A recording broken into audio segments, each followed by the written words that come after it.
Hey guys, mystery boxes are fun, but sometimes the mystery part goes a little too far. Some kind of pop and some random t-shirt, but who knows what else. Heck, is the rest of the stuff even worth it? If you want a box that caters more to your liking, try Zanini Box. Pins, trading cards, that's it. No cheap add-ons or fillers, just pins and cards that are movie, video game, and comic book themed. With 7 choices of subscriptions, you can customize your experience with a little less mystery and a lot more of what you're paying for. Visit zaninibox.com to customize your subscription now, and you can enter the code CBU20 to take an extra 20% off your entire order and let them know that Professor Bill sent you. Hey guys, Professor Bill, Comic Book University. I brought a chillmonger. You ready to talk about some domes? We got DC Fandome, WWE Thunderdome. Dude, that's nice. Those are 2 good domes. I got a 3rd dome to talk about, though. What? I shaved my dome. Ah! Ba-da-ching! Nice! Oh, I bet you that was in sync, too. I'll bet you that was in sync. You owe me a Coke? Oh, man. So, yeah, dude, Fandome. Man, that was like, that was pretty big. Friggin' A. It's only the first part because they're going to do the second part in like September 12th or something like that. So like they got more stuff to add that they didn't want to do right now, which whatever. Okay. None of the trailers and nothing that they ever did ended with like a release date, some sort of official, it's coming out this time. Yeah, because, I mean, how could they, for crying out loud? This isn't something that we scheduled to talk about, but Sony, IMAX in general, the IMAX thing, they were like, yeah, bro, Marvel could rearrange our entire schedule just by change because there's so much content comes from Marvel, and they're including the Sony Spider-Man stuff. So much content comes from Marvel that if Marvel decide, Disney Marvel decides, oh, I'm just going to, move around a little bit of this, that, and the other thing, it's going to change all of their stuff. And they have to go with it because right now they really have to go with the things that are going to make them the most money. So that right there it shows you the flex power that Marvel has. So I don't think they'll be telling Marvel anytime soon, yeah, well, you know what? We're not going to have any more of your movies. But hold on a minute now. Marvel has that power, but like if you had the Eternals versus the Batman, who do you think they go with? Oh, you're picking the Batman. Eternals. You're picking the Eternals. I mean, this unknown compared to Batman, which is always going to make you money. I think IMAX might go with Batman. Well, to a degree, because how many Batmans are coming out? But Marvel is a guaranteed success. And plus, at the end of the day, I hear you, but as much money as like anything from the DCEU made, most of the movies DCEU were considered failures after the first week.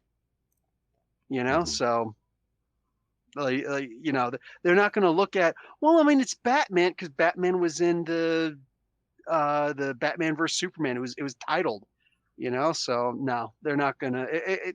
They're going to look at the most recent dollar figures. But anyway, we do have plenty of other Batman stuff to talk about. Like the trailer. Yeah, that trailer. So what do you think about the trailer? I thought Robert Pattinson looked very skinny. And I wish I had not have heard him say that. Right? Oh, gotta be thin. If he hadn't said that, would I have thought the same thing? That's the question. I would have.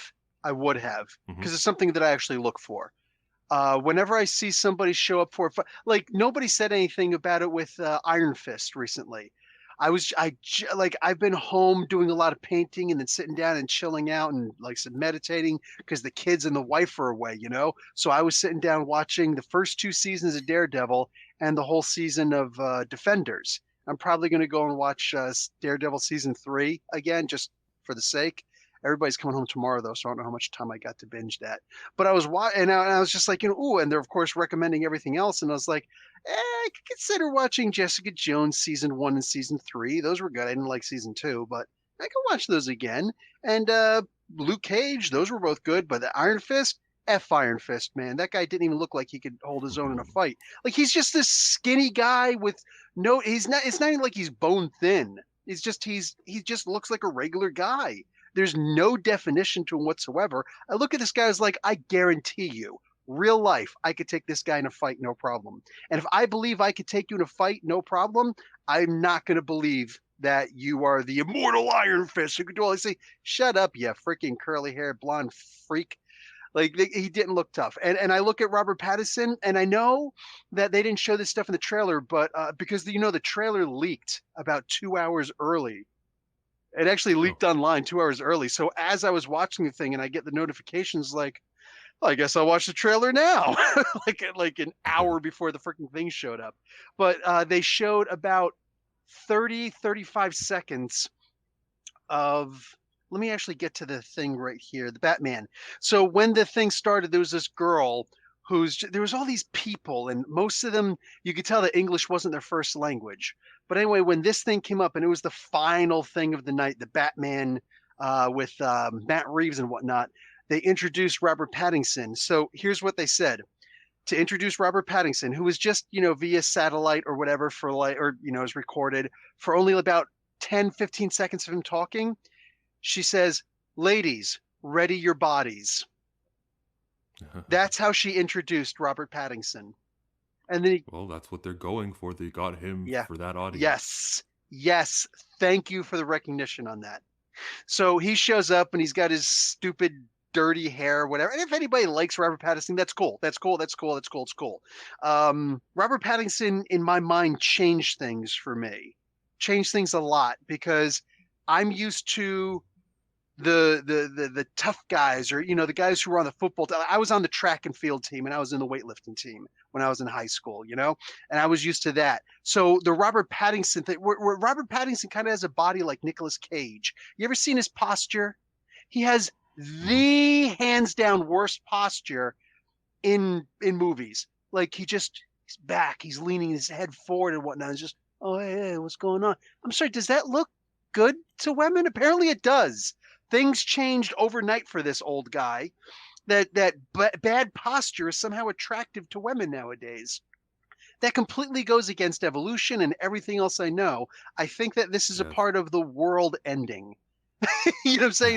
It's like there's overpopulation, so people who look like Robert Pattinson, or just people in general with horrible posture, are suddenly like the alpha males. Okay? Whatever. I'll sit back. I'm good. I'll go off in the woods and I'll just be a survivalist. I'm good with that.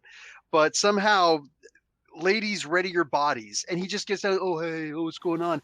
And he was talking and he didn't have any other armor on. And he's leaning forward because that's his posture. And I'm looking at his shoulders. He's got zero definition in his shoulders. Like he's got nothing going on. Everything just looks straight and blah. And he's breaking the mold of what Batman is. You remember when we reported on that? That was my first ever tweet and delete when I tweeted to Matt Reeves, "This is the freaking guy that you have for Batman?" Nah, dude, like I said, I'm boycotting this movie until close personal friends tell me, no, Bill, this was good. You got to go see this. But and I'm going to tell you right now, I'm 100% in the minority on this, because I went and I looked at all of my comic book, fan sites and whatnot, including my own, including Comic Book University Facebook group. But I'm looking at all these things online, and people are like, oh my God, I'm so excited. Oh, I wasn't excited for this before, but I see this trailer. I'm like, oh my God, I can't wait to see this stuff now. It's like, okay, I don't know what happened, but clearly, like, I'm not joking when I say this. I'm literally thinking, I don't know anything about modern day comics anymore. I don't know what's going on, because this would not have flown in the 80s. This wouldn't have flown in the 90s. I don't think this would have flown in the 2000s. How did we all of a sudden get to the point where, like, Pattinson is not big? He's not big. When he was suited up, he looked big there. Because it was the armor. It was, like, there was a lot of armor on there. But then, like, you saw him outside of it, and it's like, was that when he had the dark stuff on? It's like, he looks like maybe he should have been Nightwing. If they would have cast him as Nightwing, I don't know. Honestly, he did look like Nightwing. There you go. Like, does he have a nice butt? Because that's the most important feature about Nightwing. You could pick that butt out on a lineup. You know what I'm saying? So like, if Pattinson has a nice butt, or they could alter him. Maybe he's not trying to break any stereotypes there also. I don't know.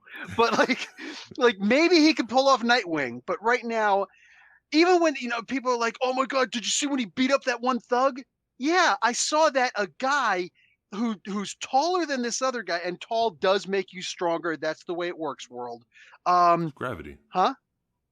Yeah, it's gravity when you're It's punching not down just like that, you're that. bigger, so you have more muscle mass on a longer part of your body, so you don't, Mm. even if you're tall and skinny, you're still going to be a lot stronger than you technically look. But yes, being taller also, punching down. I don't know about gravity necessarily doing that, but you got more strength You punching don't down understand how punch than punching up. Uh, thanks to gravity. I think it's more about the way that we're built. Have you ever seen apes throw? Have you ever seen Donald Trump deny science? Okay, never mind. I'm not gonna do that. I'm not gonna go there. So anyway, when he's sitting there, he like hits the guy like 6 times or whatever before the guy finally falls, and then he throws like 3 more punches on him. And I'm like, one, your punches look like garbage. Maybe it's because you're in a suit, but this is a guy who's been in the martial arts since I was 8 years old. Your punches look like Mhm. garbage. Like you maybe you qualify for yellow belt with crappy punches like that. Whatever. That being said, maybe he had to punch this regular old thug that many times because he doesn't work out. I mean, you had armor on your knuckles and you're all over your freaking gauntlets, dude. Armor. That's like a Yeah. cestus, like a gladiator cestus. And you couldn't one-shot this guy? The second shot, this guy wasn't laying on the ground unconscious? I'm Yeah. sorry, that's It's a bad all that look. I saw. This Batman is simply not believable to me. Okay, but when they're shooting the actual film and, films are fake, Mhm. how do they film punching scenes? Is he like wearing something padded on his knuckles No. and the actor he's punching also wearing something padded, but the camera's behind his No, head? the way that actually How do they do it? works is, and I've been to Universal Studios to see the way that they actually do this, and it's pretty cool, and it makes you look at it and you're like, duh, of course that's how they do that, but I didn't figure it out beforehand. So the way that they angle it, it's like you'll see Yeah. me and the other guy will be a little bit off to the side, so the striking surface that I'm going to hit, according to I'm doing air Yeah. quotes now, is the exact opposite part of the body that you see in him. So you could be like practically a mile away. You could be like a foot away, 1 full foot, 12 inches away from Yeah. somebody's face with a swing. It looks like you cold clocked them. So the closer you can get, the more, holy crap, it's going to look. So if you can get 6 inches away from the guy, forget about it. So maybe they got to rethink the way they do that, where you're actually hitting something. I don't know. A skill for like what do you call it? To this day, I still practice sometimes my control, and I will get like less than an inch. I'm talking like 2 centimeters away from a concrete wall or a brick wall, where if I hit it, my hands are, especially my right hand, I'm conditioned to hit it, so it won't hurt that much, but it's going to rattle me for a moment. Like if you're going full strength, it's just boom, but you're trying to get that control, so you know exactly where you're going to hit. Like exactly where and how far everything. So like I said, Mhm. if you actually have a good fight choreographer and the person is actually receptive to learning, they can learn how to throw a good punch. That even the way that he walked, it just looked so weak to me. And again, I know that I'm in the minority on this. I know that everybody was freaking out over this trailer. I'm sorry. I wish that I could share my love of this, that you guys have, but I look at this and I say this is simply weak. This is horribly, terribly weak. At best, it's an average teaser trailer. Yeah. Nothing really got me out of my seat. I didn't go, "Oh, that's the villain." Right? Who was the It villain? was the Riddler, but it looked more like Leatherface from Oh, Texas Chainsaw Massacre. No more lies. well, Why was he all dressed up in leather and wrapped up like that? What are they doing there? why didn't we hear a riddle? Well, they're yeah, I Why? know, right? Like, what is going on? This Batman comes walk. Do you know anything about this? Anyway, so this is supposed to be in like year 2. Meanwhile, remember we reported on this and they said that the movie is going to happen and then there's going to be multiple TV series Uh, that spring up from this. So while the movie is in year 2, the TV series are going to be in year 1. So mhm. so they're going to be prequels to the movie that come out after the. Meaning they're inconsequential. Essentially, yes, 100%. It's like where they're going to lead to. You just how do you get there? So I've already completely lost interest in this. Like the trailer didn't strike it for me. I'm simply not their target audience. That's just the way I look at it as, whatever. Like I can get excited over some things, but this, I just don't get excited over this. I just didn't like this. Anyway, there's going to be some new characters. For a lot of this stuff, there's going to be some new characters. They promised. Matt Reeves swore there were going to be some new characters, and I believe him based on some of the other stuff that we'd seen. Oy. Any more Batman? Oh, yeah. So there's the Gotham Knights video game. 8 minutes of a walkthrough was actually revealed for this game, which looks pretty wicked. They didn't show too much of Batman, but they showed like Barbara Gordon, Red Hood, Nightwing. They showed a bunch of the ancillary characters, the Bat family. I wasn't complaining about that. Yeah, we know what we're getting with Bruce Wayne Batman. Same thing we got in the other Arkham games. Yeah, agreed. There's still more Batman. John Ridley. This is weird how this was confirmed. So Jim Lee was in a bunch of panels. Like he showed up in panels that he simply did not belong in, but he was in them. And in this one was specifically tailored for him, although it didn't work right. That Golden, whatever it is, Golden something, whatever this was, is do I even have it on here? I didn't bother writing it down because I just didn't care. It was this thing about Golden is a company that looks to make sure that Asian characters are treated fairly and accurately. In English movies? Yes, yeah. Well, or just in probably only in English movies, but I'm sure they would try to get in like all movies. You know what I'm saying? Obviously, they're going to be treated well in Asia. You know what I'm saying? But yeah, so that was that's interesting. So it was this guy who's part of the organization and Jim Lee were in it. So okay, cool. And in this, he was like, yeah, we're not just about, Asian stuff, Jim Lee was saying. He's like, this is, we're also trying to get, like all inclusivity and diversity and stuff like that. And it's like, isn't this the stuff that gave rise to Comicsgate? So he says that John Ridley is now confirmed for a Black Batman series. It's going to be 4 issues long, comic book, art by Nick Darrington, who does the current Doom Patrol that's written by Gerard Way. I'm not a huge fan of that art. It's good enough for Doom Patrol. I don't know if it's going to be good enough for Black Batman, but whatever. It's going to be based on the family of Lucius Fox. So I know you don't know too much about the DC Comics. That's the 5G thing, isn't it? No. Not one word about 5G in all of Fandom. They said that a Batman would be Lucius Fox's kid, and that would be like the year in the future, and it would be 5G. So maybe they are doing that, but just changing one little thing. Kind of. This is now an alternate universe. Yeah. So, and that was different. He mentioned Earth 23. He was talking about the Black Superman. So maybe it's in Earth 23. I don't know, but it's someplace different. He's just like, it's a different universe. So this is not part of 5G at this point. Like I said, not one word about 5G in the entire fandom. Not one word. So I know before it was said that this was going to be a part of 5G, but I'm saying this was mentioned. 5G was not. So just because they're not mentioning 5G doesn't mean this isn't their exact idea, except, no one likes I'm sure 5G. It's the exact same idea, 100% through. Okay. You're not getting an argument from me on that. Mm-hmm. 5G was not mentioned. That's all I'm saying. There's really nothing else to say about that. But anyway, so Lucius Fox is the guy who played Morgan Freeman played him in the Batman movies with Christopher Nolan. What do you call it? Luke Fox is a character called Batwing, and he's the son of Lucius Fox. So Luke Fox is probably going to be like, instead of being Batwing, he'll be Batman in this. It's only 4 issues. We'll see if it goes anywhere. It's just, Jim Lee was just saying, yeah, we're going to, give him a shot so that, and we're going to try and open up so that more people could tell the Batman and other stories that they want to tell, the superhero stories in the DC universe that they want to tell without too many restrictions, because we have different universes that they could do them in. I'm like, yep. I hate hearing that argument.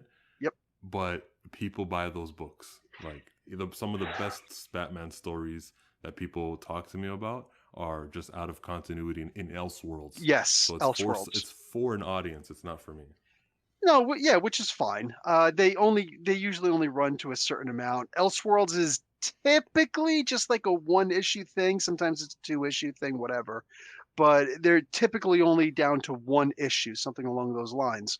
And they wind up going straight to trade paperback or just being a graphic novel from the beginning. But they're gonna just whatever it is, this is gonna be a digital first, meaning digital, unless it sells, then they'll make a physical copy of this. That is a big theme. While 5G was not mentioned, this was mentioned several times. So huge confirmation that pretty much everything from DC, except for like Batman, is going to be digital exclusive. It's only going to be on digital. And if something sells well digitally, then they're going to put it on physical print. Meaning people who are only in it for the story already got the story. Exactly. So this is going to be How do they not see that? huge fail. That's the thing. You and I can see it because we're on the ground floor. I guess We we're know the that as customers. soon as something goes to Comixology, the second it goes to Comixology, you got about 2 hours before it suddenly goes online for free on Mhm. multiple different websites. You know what I'm Which saying? we do not endorse, but have Which I used. 100% do not endorse. But I remember like a year, and it's probably worse now. But I remember last year I used to actually go and check. So I'm talking about actually 2018. So it's like 2 years technically. I used to actually go and look at the websites that I suit, some torrent ones and some actual websites where they would, put these on. And it's like, holy crap! It took 2 hours, 2 hours, and they were able to Screenshot, upload. screenshot or right click and save as. I don't know what the hell they're Mhm. doing, but like, are you freaking kidding me? And they're not even watermarked. So you can't even see that they're all coming from this one particular place. If they were somehow watermarked with like a number, then you'd be able to see, oh, the person who bought this comic book, this comic book that's showing up in all the different, pages and torrents Yeah. is from this user. Sue this person. It's the easy, to me, it's pretty damn easy. Just put the number in the, one of the corners or something like that, so it's not affecting the comic book. I was talking to Daniel about this on Discord, and he's with me. Mhm. It's just so much easier to use the nasty websites. Like I was on one Mm, yesterday for a comic I already bought, but I'm like, let me just check this mm. thing out. And I'm reading this comic, and I'm like, yo, there was no login that I had to get through. There's no like all the difficult things that Comixology makes you do, where you got to go side by side, and then there's the guided view, and then you got to choose your thing, and you got to exit the reader, and it was just so much easier to go to this website and read the comic. It was You know so what's simple. funny? Uh-huh. Most countries don't have laws against that, or pirating movies or TV shows or music. Just Most Canada. countries, Canada is also one of those countries that does not have that law. Hmm. It is not illegal to go. In fact, one of the comic sites actually had .to at the back, meaning it's a Toronto website. Yeah. So it is not illegal to do that stuff here in Canada. It's not illegal to do that all throughout the Middle East, all throughout most countries in the world. So yeah. This is kind of related, but I remember the EB Games. It was in Canada, but they had to win a lawsuit that said we can resell these games after somebody sells them back to us. Because Oh once yeah. I buy, like, let's just say Call of Duty, Hmm. I give it to EB Games, I bought it. Like, I have ownership of it. I transferred ownership for money. They can't, Call of Duty can't be mad at them. It's like they own it now. For reselling, yeah, that's why they went to the digital, and it's like, oh no, you buy it forever, you can't return it, and same price. Yeah, they people who don't want other people to make money. You know what I'm saying? Trying to limit people making money. Only sell new stuff. It's like, dude, people don't have the money for that. We're selling to multiple tiers of audience, the Yeah. rich and the poor, and all in between. You know what, video games though, them doing digital downloads, Mm. that's good for them. It's good for the users. They don't actually have to leave their homes. They can have the game right at midnight. It's good. What's the negative of it? You're making a face. The negative is that it's easier to copy the game. Oh, I'm not worried about that. No, you're not. They should be. Yeah. Because on these sites, you can also see those games. And it's a big download, but whatever. And you can play online and not get caught. Oh, yeah, I think that's why they're making a lot of these things online. I don't know. Okay, I don't know the details of that. But I And know, that's like, I feel like some that's what private would games. out you. That would make you come out like, oh look, it's the guy he can't use online because they're not updating the way we update. Oh, I guess. But you Next can news still play story. certain things by yourself. Mhm. Yeah. Were we done with Batman? We are. So let's go to Black Adam? let's go to Black Adam. So The Rock, the only rock that actually exists, everything else is just insignificant pebbles compared to this guy. He somebody really liked that comment that I made all the time. So he shows up and he's just talking for like 6-8 minutes or so, and the guy who's playing Al Rothstein, he shows up. Al Rothstein is Adam Smasher.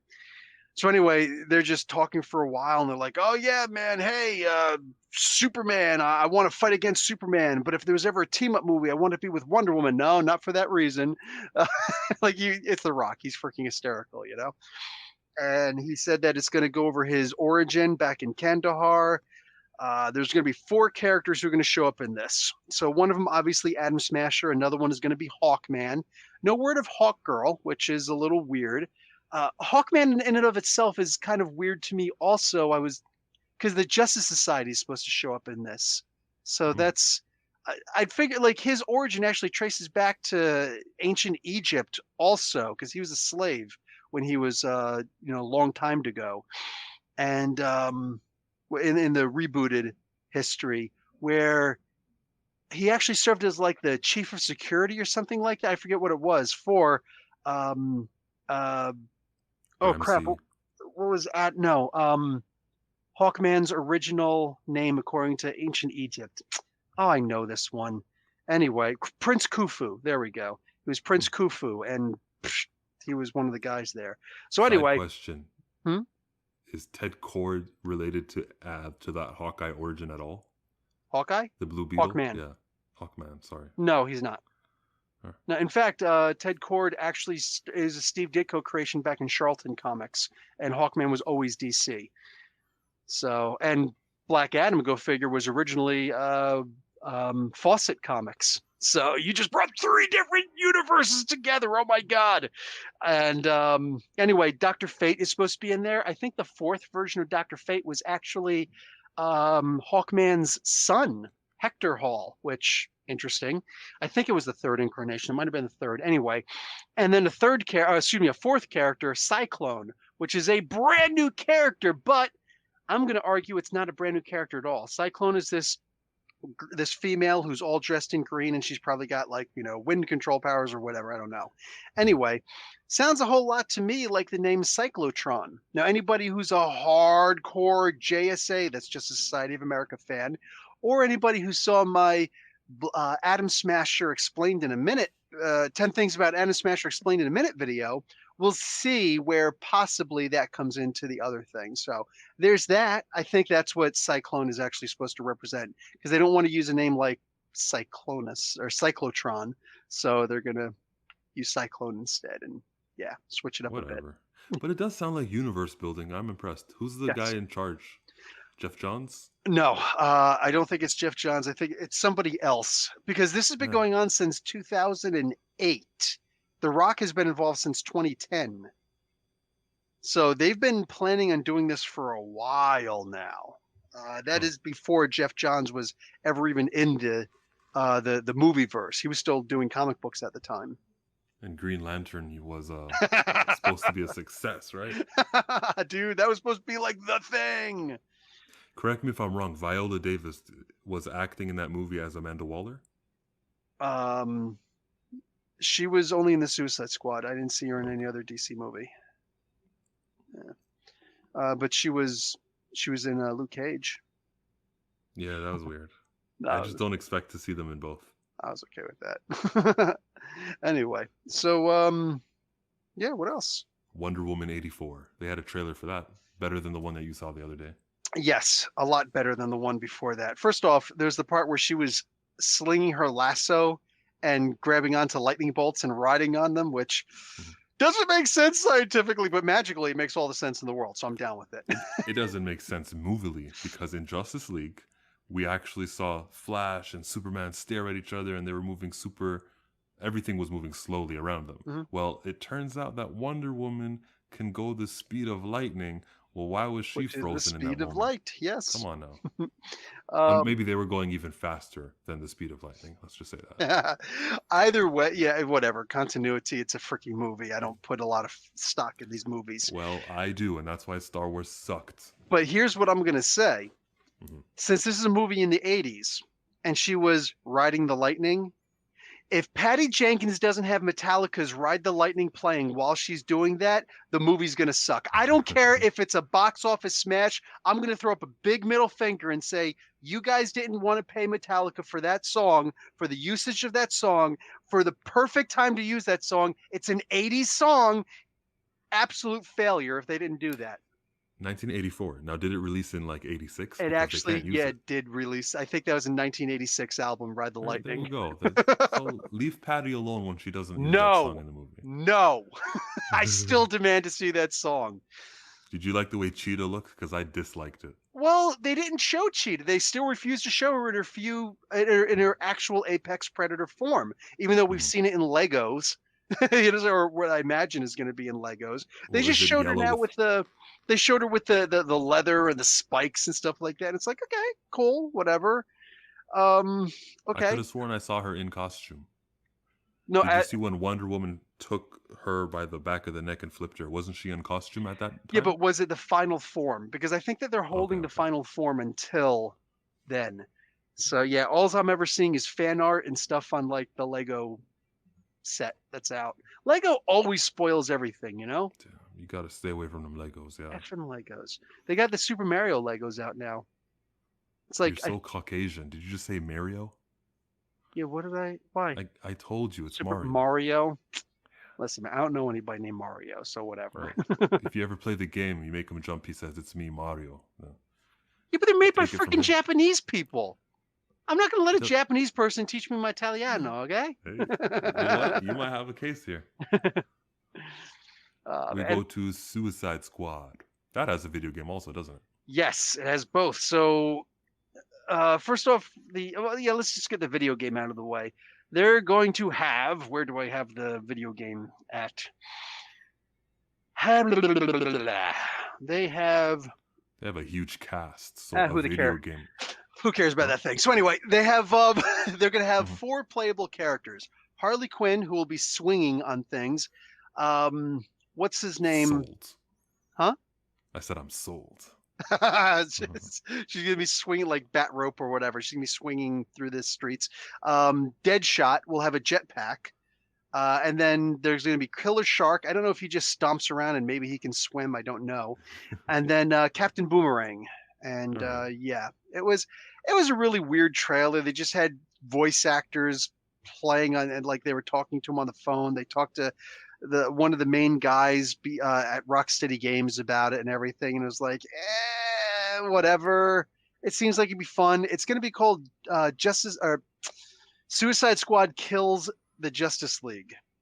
So you actually have to go after the Justice League. That's your main mission. So whatever else it is that you're doing, side quests or whatever, it's just to apparently get more powerful so you can eventually start taking on members of the Justice League. Yes, including Superman. So Well, it is a video game. that is super weird. Also, they're saying that there's technically a 5th character, not playable, but the city of Metropolis, they're considering a 5th character in the sense that they put so much work and time and effort into it. So Eye roll, major eye roll. I know. It's gonna be a character. They said that for the Spider-Man game too. Like New York City is just this other character in this Did game. they? Sure it is. Oh Yeah. wow, that's It was the same thugs though. It was the same like graphics, same mission. Every time you pull up on a car and you're trying to stop the driver, you're hanging on the roof, and if you click L, you move over to the side of the door, and it's the same stuff. That in is actually every- really sad. You know, it's funny. All the times that we try to be original, I remember when I was doing the first time I applied for a job in Saudi Arabia for teaching English. They wanted me to do a video interview as the second stage, and I let somebody see the video before I sent it. And I was just like, oh yeah, man, I like doing this, and I just love seeing the little gleam in all the kids' eyes when they understand a part, and then we can move on to something else. And they're like, no, erase that whole thing. That was stupid. I was like, what are you talking about? I thought that was really cool. Like every single person does that thing with the gleam in the eyes. You thought that was really clever, right? No, it's not. Every single person does that. Don't do that. They're going to turn the video off and go away. I've seen it 100 times. Like, okay, never mind. Sorry.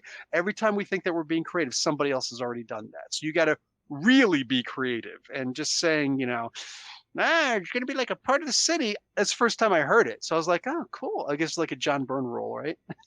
Yeah. But to you, it's just like, forced asphyxiation. Titans.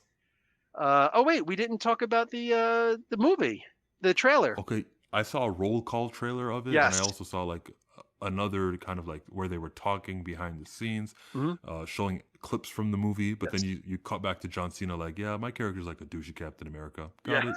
And then you get to see that. Like these trailers are more effective to me than the Batman teaser trailer. I think that should be the new style of introducing things, where you get the guy in the chair talking about his character, and if he just says the characteristics of his character, that saves me the time of trying to figure it out. It was beautiful. Yeah, you're for your first look before there's a real trailer, just show it like, when you don't have too much that you want to show or that you can. Yeah, I fully agree. Yeah. They should do something like that just to get you excited for the movie, so that when the trailer does come out, then you got the cool music and everything, and it's like, ba ba ba ba. Now we're talking. So, they're like, James Gunn is the only guy who can direct this film, and you see, yeah, which I thought was weird, because plus James is like, this is like the pinnacle of everything I've wanted to do with a superhero movie. It's like, so you're telling me this is going to be better than Guardians of the Galaxy? Yep, like, that's what he meant. Right? That means he had restrictions. Feige told him, yo, you got to put Thanos in here because we're building up to, we got to do this, we got to include this.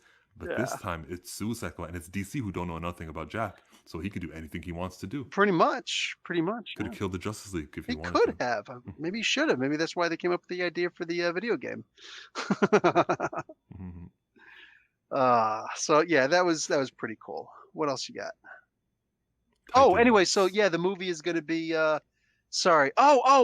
Geez, back to the video game. Anyway, this is the movie is the video game is going to come out in 2020. And it's going to be a part of the Arkhamverse. So there were 3 Arkham video games, like Batman, Arkham, whatever, and all 3 of those.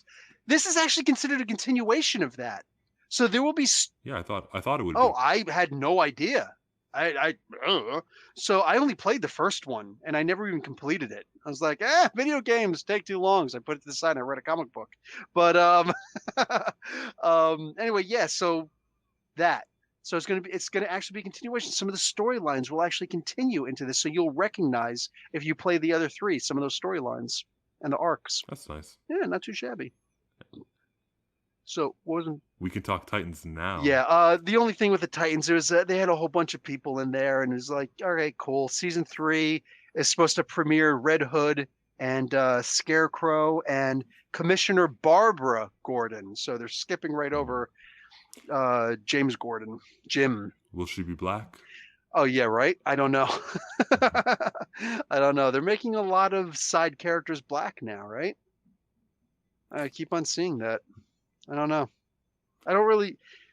I guess I don't really care too much, but it's like when you keep on doing it, for somebody who does read the comics all the time, it starts to get more and more noticeable. And it's like, welcome to Comicsgate. I guess so. Like, I'm just like, we said 1,000 times, they have legitimate complaints, but it's just the fact that they're all racist. Yeah. It's just weird that they do, like, they just keep on doing more and more, and it's, dude, what are you doing at this point? Oh well, whatever.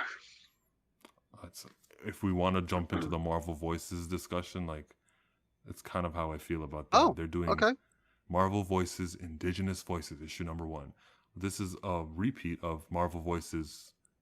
Actually, it was just called Marvel Voices. Yes, and it was a whole bunch of black characters. Yeah, it was black characters, African American centric characters, whatever. And writers and artists. Yes. And the idea is that, look, diversity, guys, we're celebrating it.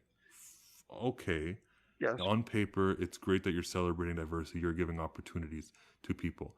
But if the opportunity is to write a book that's non-consequential, that has nothing, like I've never read a book since that has come out, and I've seen the note like as seen in Marvel Voices. I've never had a reason to read Marvel Voices. Now I went back and I read Marvel Voices yesterday. Oh, okay.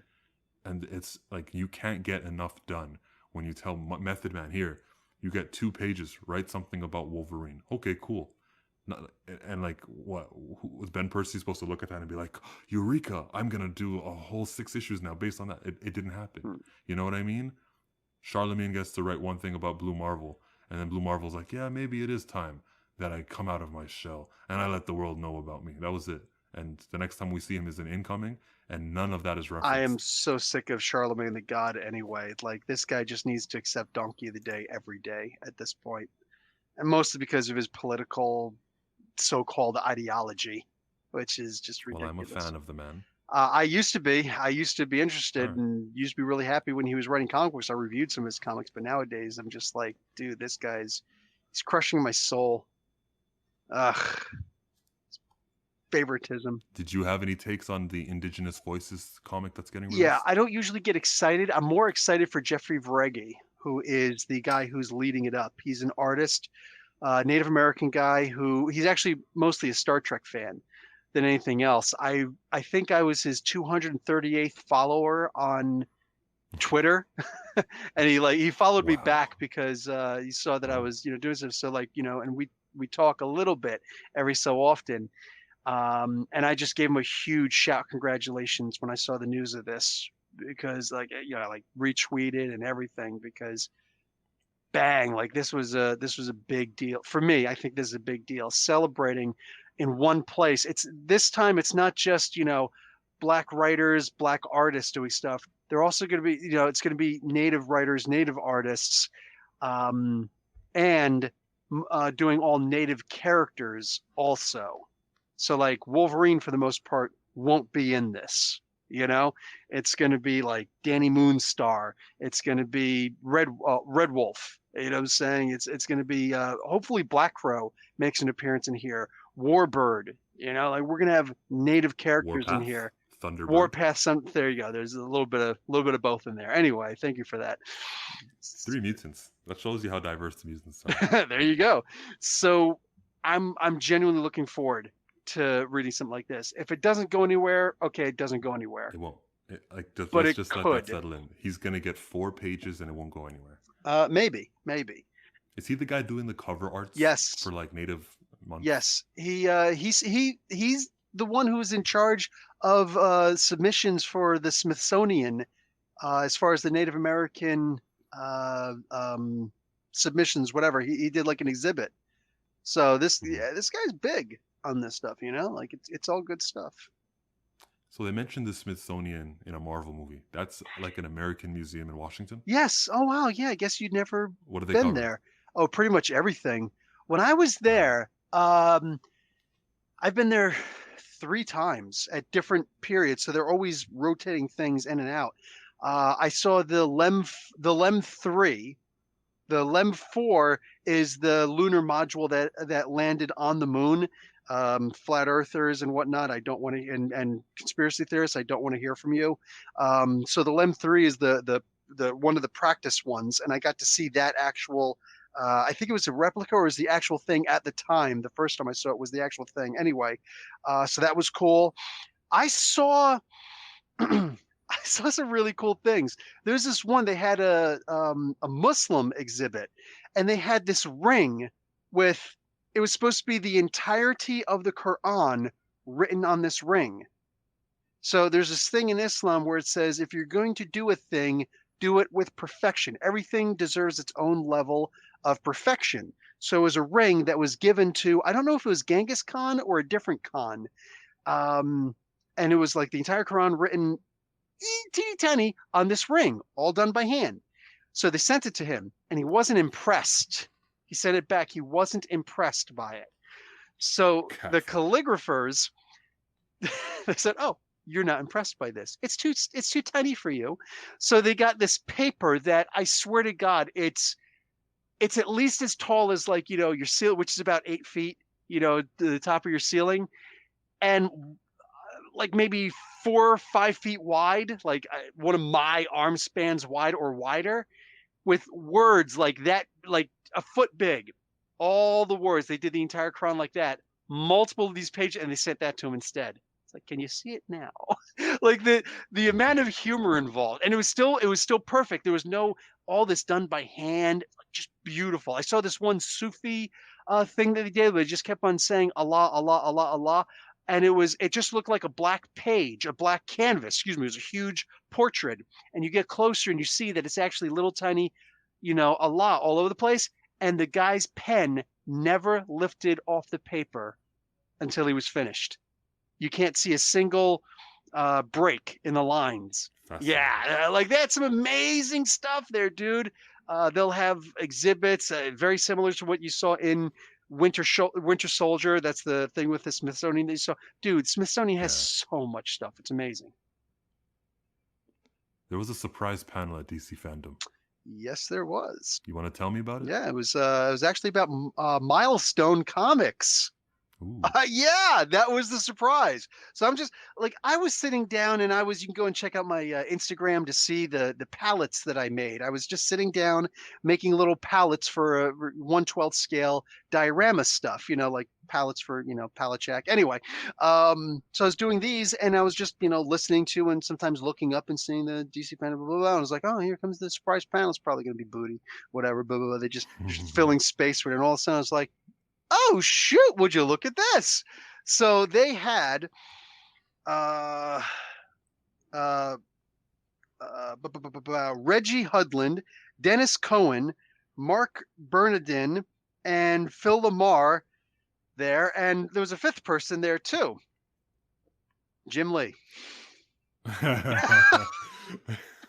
I'm like waiting for you to say Donald Glover or something. Right, somebody cool, right? No, freaking Jim Lee. You ever, I don't know if you ever seen this in a movie or in real life, okay? White guys and black guys can hang out. It's cool, but every so often there's that white guy that just doesn't belong. And you could tell right away he doesn't belong. He's really nervous, doesn't know what's going on. Things are said and he doesn't understand. As people start laughing, so he starts laughing louder than everybody else. Say, like, ah, ha, ha, ha. Yo, that reminds me of Prime Minister Justin Trudeau at the Raptors celebration when Kawhi Leonard does the laugh, ha ha ha ha, and everyone gets out of their seat, and then Trudeau's like, oh, they're all reacting, and he's like, oh my goodness, watch that. Everyone pause this podcast, go on YouTube. Kawhi laughs at parade and watch our Prime Minister. That's KW, right? What? What's KW? KW, Kawhi. How to spell it? Yeah, KAW. KAW. Okay, there you go. You'll get it. Oh my God. Yeah, what you're talking right? about. Like it's that thing where it's like this guy totally doesn't belong. So here's this Asian guy who simply does not belong in this freaking conversation. He was never part of Milestone Comics. He was doing Wildstorm, but now what do you call it? They're bringing it over there, so he's there, and it's like he was literally just trying to fade away while still trying to sound relevant to the conversation. They brought it to the conversation to him once in a while and be like, oh yeah, man, I remember like when we were doing this stuff across the street from you, we were in t-shirts and shorts, and if we were even wearing shirts, ha ha ha ha, and you guys were in suits, and you guys had like passes, and you were so ahead of your time, you actually had passes to get into your event. And the one guy's just like, dude, that's just like going to a black club. Like, I was just like, of course you can have a freaking pass to the, what, are you just going to let people wander in off the street? What are you doing? So I was just, I almost wanted to be embarrassed for Jim Lee, but like he just inserts himself everywhere in these freaking panels. And it's like, you don't belong, dude. You just don't belong. Anyway, yeah. So they're going to redo, they're going to start bringing back Static Shock comics. Well, the Static comics. But it's going to be digital exclusive again. No. Exactly. No. Exactly. They're going to start not redoing, but bringing back all of the old Milestone comics digital also, so that you can see them again. And it's like, okay, cool. So like Blood Syndicate and Icon and stuff like that. They're going to have on February 21st, or excuse me, February 2021. That's when Static is returning to digital first. There's going to be a static original graphic novel. There's going to be return of Icon and Rocket. And also, there's going to be a Static Shock movie. It was confirmed by Reggie Hudlin, that's cool. Now, I don't know if it's going to be animated or not, like if they're going to do something like Into the Spider-Verse, because that, in my mind, that's what they were thinking about doing. But if they're going to do actual live action, I'm down. I'm down with either. If they don't say animated, then I'm expecting live action. And if it is animated, animated can still be good. I'm not going to be that guy. I would love for them to connect him, and maybe by the time it comes out, DC will have their ish together. It would be nice. It'd be nice. DC needs something. So I honestly believe that this is going to keep them afloat more than anything. Realistically, like you think about last week, we were talking about Jamie Foxx was like, oh, hey, Todd McFarlane, what's up, man? Hey, after the Black Panther thing, I want in. I want you to consider me if you're going to be doing the Spawn movie. Me. Okay, cool. And that's not an insult on Jamie Foxx. The guy knows his worth. Boom. Yes, him. But after the success of Black Panther, I think DC, especially when they're talking about the diversity and the inclusion and all that stuff, I think they're like, DC really doesn't have a whole lot of stuff. We can do Black Lightning, but that means that we're going to have to work with Tony Isabella. We don't like Tony Isabella, which is a shame. They need to pull their heads out of their butt and start working with Tony Isabella. But Black Lightning should be a thing. That should be a movie that they're working on. But what else do they really have? Like Jon Stewart, another Green Lantern? Just another Green Lantern? Wait, but he'd be the first one in the DCEU, though. Yeah, he'd be another one because of Ryan Reynolds, actually, I don't think that counts. They showed the other two Green Lanterns in the freaking Justice League movie. In the beginning of the movie, yeah. Right? And plus the Snyder cut is supposed to have some, I think it's actually, he said there's going to be different stuff there with the Green Lanterns. So who were the Green Lanterns? Was it Kyle Rayner? No. They were just essentially no names. I think one of them, I forget, it was Tomar Ree. I don't know. I don't know. So then what I'm saying still counts then. It would be the first Green Lantern, Jon Stewart. I wouldn't count the no-name Lanterns who showed up in that one scene. Well, they're still Green Lantern. At the end of the day, they're all Green Lanterns. They're all essentially the same except for some backstory. Like they all have the same powers. There's nothing particularly unique about them to an only moviegoer. To us comic book fans, like I just want to, shout out to the comic book fans. They're screaming at me right now saying, what are you talking about? No. I know. Believe me, I know. There is a huge difference.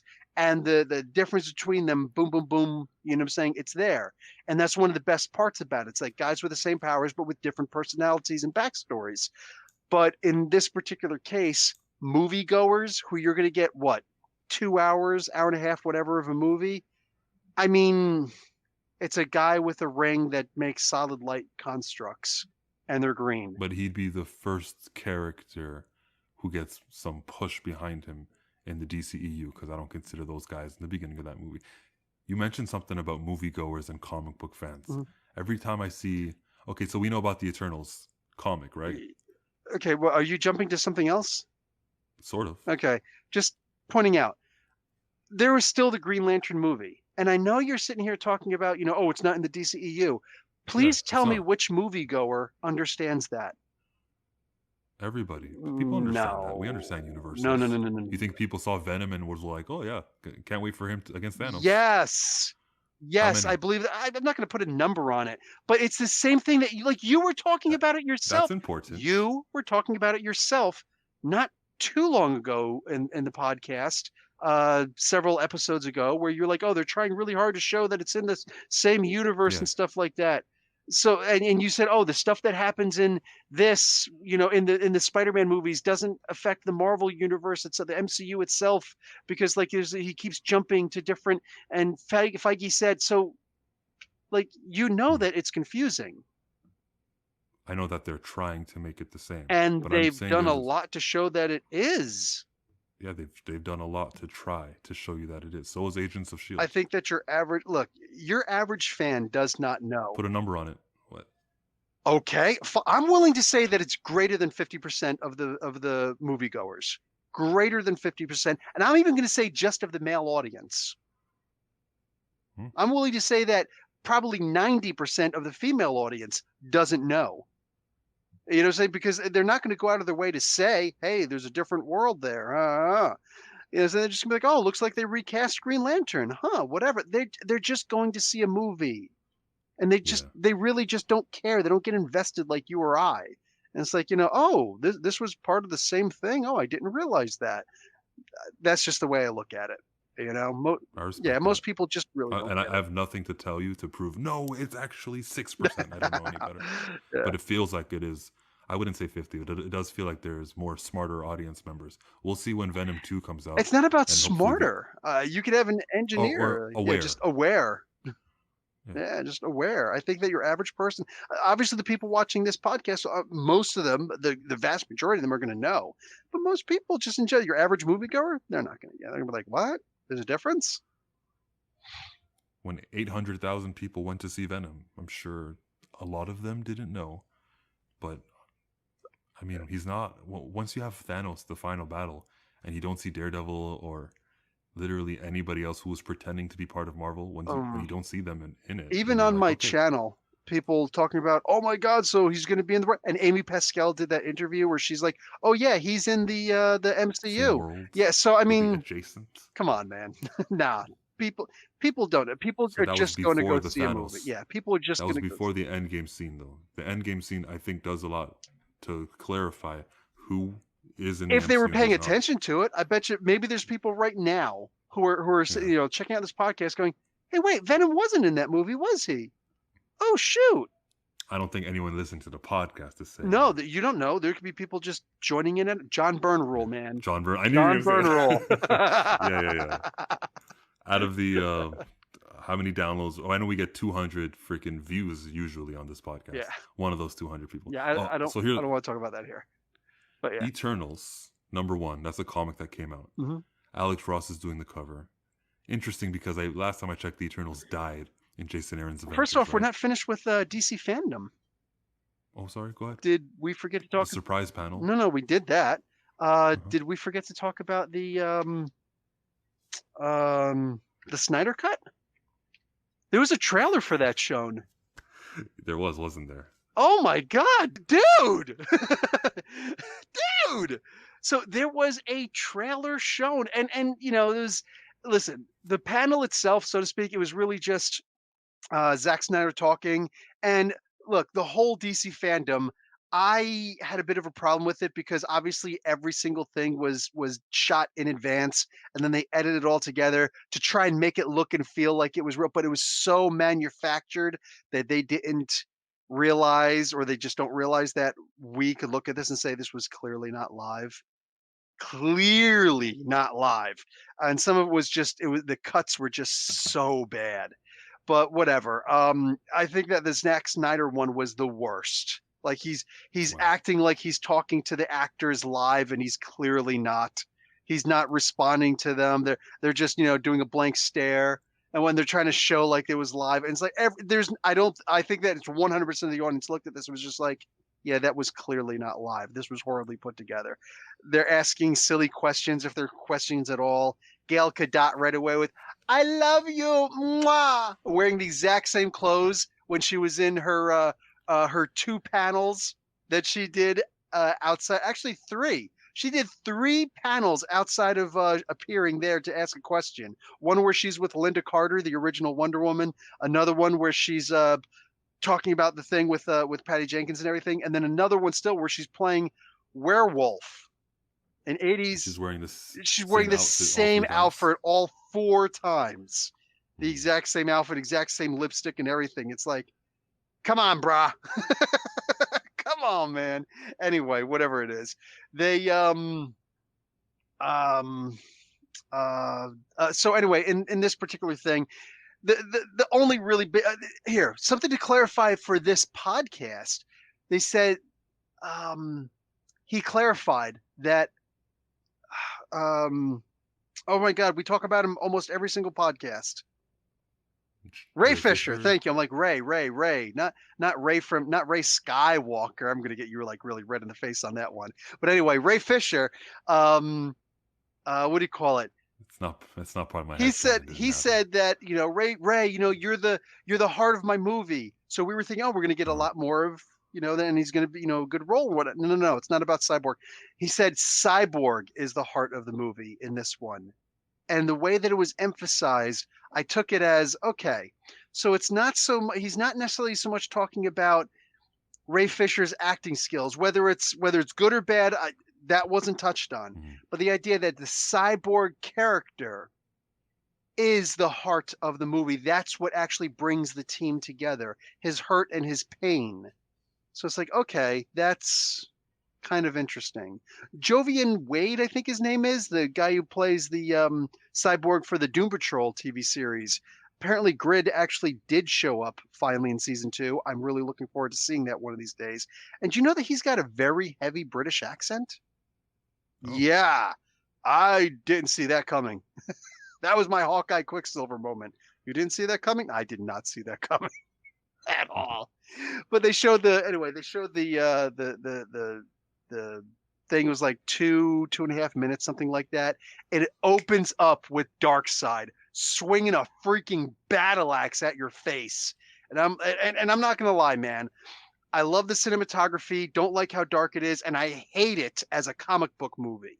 But like seeing Darkseid just in the opening scene, I actually got up out of my seat. I was like, "Oh crap!"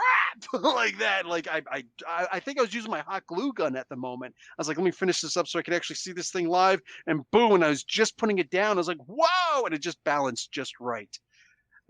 Wow, like wow, that was cool. They did show Desaad. I didn't notice him the first time. I went back and saw it the second time. I know somebody mentioned in my live chat. And yeah, I saw Desaad was in there. That's like the henchman to Darkseid. And they had a couple others, quite a number of other scenes. Some reused footage, but a number of other scenes that wasn't in the original movie, which I only saw once, but I still remember it, unfortunately. So also, it's going to be broken up into 4 different parts. Each part, is going to be 1 hour long.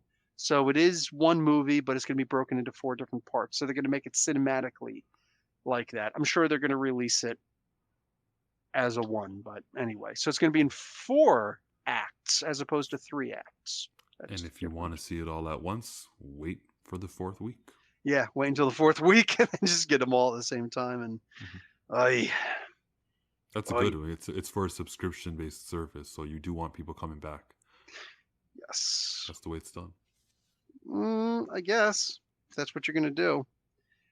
Yeah, I don't like the idea of spreading things out. It's like it's supposed to be a movie, and they're spreading it out like it's a series. So it's like you're milking it at this point. That's like turning, what is it, the Breaking Dawn, whatever, the Twilight movies. The last one was made into 2 movies. The freaking, what was it called? What the hell was the Mockingjay, whatever, the Hunger Games final movie, broken into 2. Like they keep on doing that. The Harry Potter one, it was 1 book, they broke it into 2 movies. It's like half the movie was just them walking in the woods. I read the Harry Potter book. Yeah, I read the Harry Potter book too.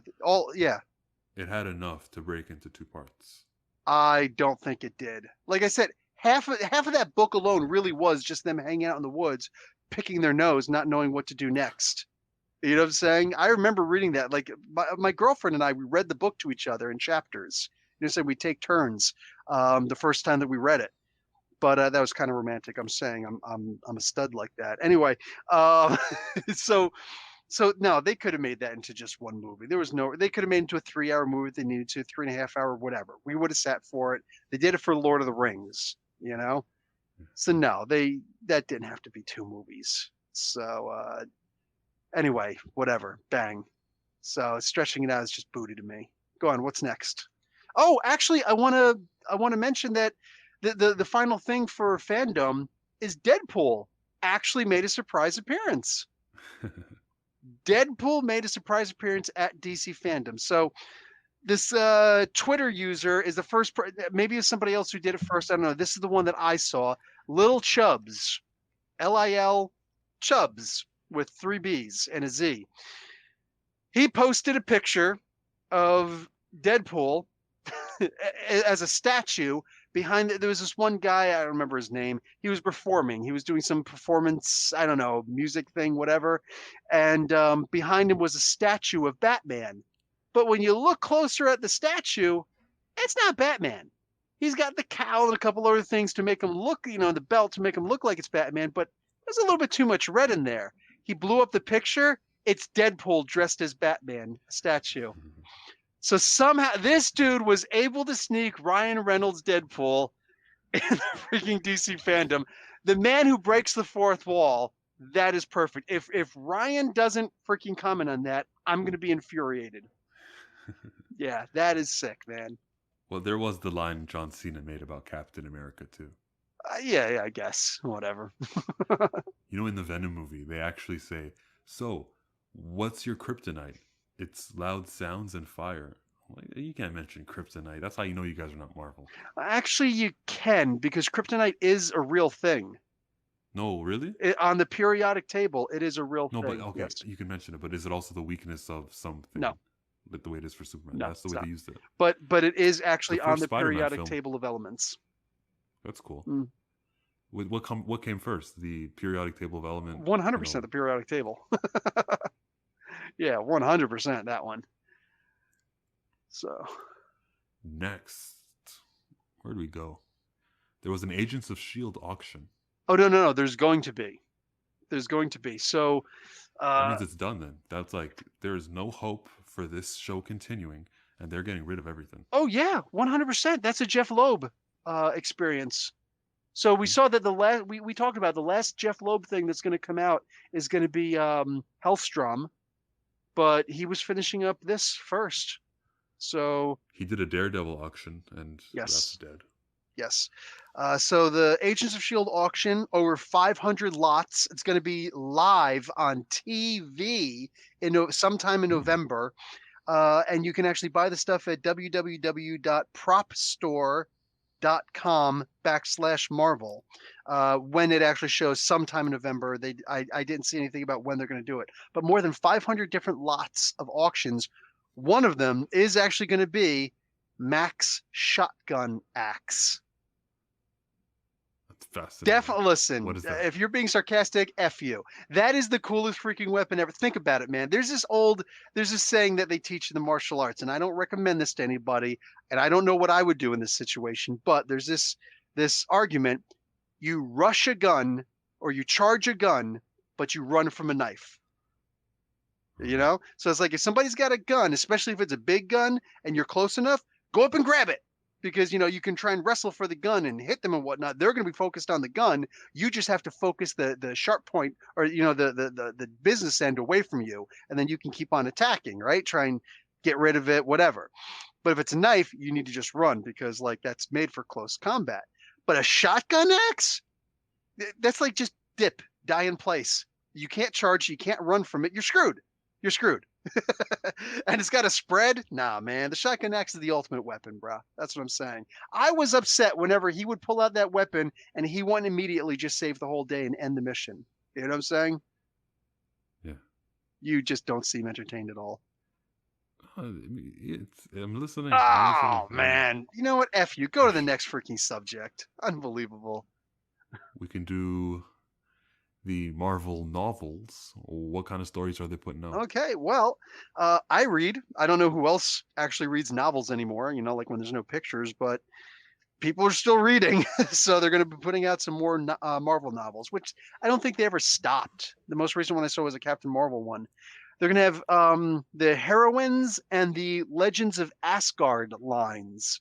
So the first one of the Heroines is going to be Domino, Strays. That's going to be by Tristan Palmgren. Probably butchering that name, but I did the best I could. And for the Legends of Asgard, it's going to be The Head of Mimir by Richard Lee Beers. And that is going to feature Heimdall. That's an interesting choice. Yeah, why not Thor? Well, I'm sure he'll be in it. Maybe. But no, that's sweet. So I'm especially digging that one. The Domino one I'll probably check out also, but if they're both coming out at around the same time, I'm going to be going straight for the Heimdall one, because I'm really curious what they're going to do with that. And they've got two more that they're planning on doing in the future. So one of them is going to be Dr. Doom, The Harrowing of Doom. So a book about Doom, sign me up. And then Xavier Institute. Liberty and Justice for All. Holy crap. So I'm down for that. I'm down for all of them. Okay, Xavier Institute. I know that they all live on Krakoa, so what's the point of it? No. I don't think they're going to be doing Krakoa in this. Yeah, so they're all living in Xavier's Institute again? Whatever, man. It's like it's a novel. It's not in the regular Earth 616. Okay. Yeah, those are all. Yeah, that's just me coming out. Like, you guys can see that I truly care about, you know, what the ongoings of right now, and to see that they're doing a book about the institute. It's like, what? That's 3 years too old, because they were living in Central Park before that, right? Yes, they were. Before they went to Krakoa. But it was still Xavier Institute. That's true. Or the Jean Grey School of Higher Learning, maybe. No, that was under Wolverine. And the X-Men. So listen, you know what it is? They're doing all these different universes so that the writers can write stuff without being worried about, and you know, no restrictions. Yeah, the no restrictions thing. Well, something that was restricted was Power Pack. What was the other book that came out? Some of those outlawed books that we thought were not coming out, well, one of them just showed up again. We got Champions in October appearing, and then in the November solicits, we got Power Pack, which makes me think maybe December will be the New Warriors. Maybe. Yeah, right? It's when they all came out at one time, like when it was planned before this whole pandemic break, I believed there was a plan going on here where they needed to come out all at once. It's not the case. Like, Children of the Atom was one of those books. It's not outlawed related, but still, it's one of those that were highlighted. It's highlighted in red. Yeah. Read this. Well, then how important is it if it can just be moved? This is what's happening. Low-selling books are coming out in pieces, low priority, but we did announce them and we did got started on them, so we'll just delay that when they actually come out. That's what it feels like. One of the fandom things, which I wasn't particularly happy for, and I paid the least amount of attention to this, was a CNN thing where they were talking about the real life everyday heroes. Like, you know, Nice. people just, in this pandemic, you know, people like bakeries are making bread and giving it to people and stuff like that. It's like, okay, that's really cute. Whatever. I don't care. Like, literally, I That's just awesome. don't care. Well, this is stuff like you see these things. You can see them anyway. I just don't think CNN had to be involved in this. I really just don't. You know, Anderson Cooper was on there. It's like, dude, come on, man. I don't want to see this nonsense. The real life heroes. So ours are fake. It's Jim Cornette versus wrestling. I'm joking, but like in general, just I just really it's basically having CNN on there is basically politicizing the DC fandom. You know what I'm saying? Because they obviously take a side, and it's like I just whatever. I could care less. It's more of that ultra liberal stuff where it's like diversity for diversity's sake. And it's like you're not actually making any sense with what you're doing. So, crap. I just went on a tangent and now I lost where I was. You were talking about. Well, we were talking about heroes, and oh, there we go. So the diversity for diversity's sake, the stupid, what do they call the New Warriors thing that they were doing? I'm really hoping. Look, when we were talking earlier about having your ear to the ground, and clearly these guys in their freaking towers, you know, whether it's Marvel towers or DC towers, whatever the hell they are, in their office building, their corner offices, they look down on us, and then it's just like, oh, we're going to throw comic books to these people and they're going to buy them. Now with the pandemic and people, you know, not doing so hot, they realize they can't just start throwing any old comic out anymore. So they actually have to start putting out the best foot forward. DC's falling apart at the seams. Like, DC fandom, my butt. This is a plea for help. They're talking about we're not going to be doing physical copies of comic books anymore for the most part. You know what I'm saying? DC's falling apart at the seams. Comic books can end, you know? So as far as Marvel's concerned, they're also holding back a lot of stuff. We saw it with the Empire stuff, a bunch of stuff that, like, more than half of their ancillary issues and their tie-ins and whatnot gone completely, shelved, forever, done, because they clearly weren't important at all.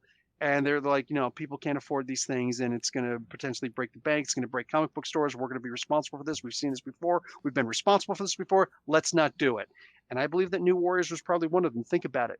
Nothing united enemies in the comic book world more than that stupid Kibblesmith thing.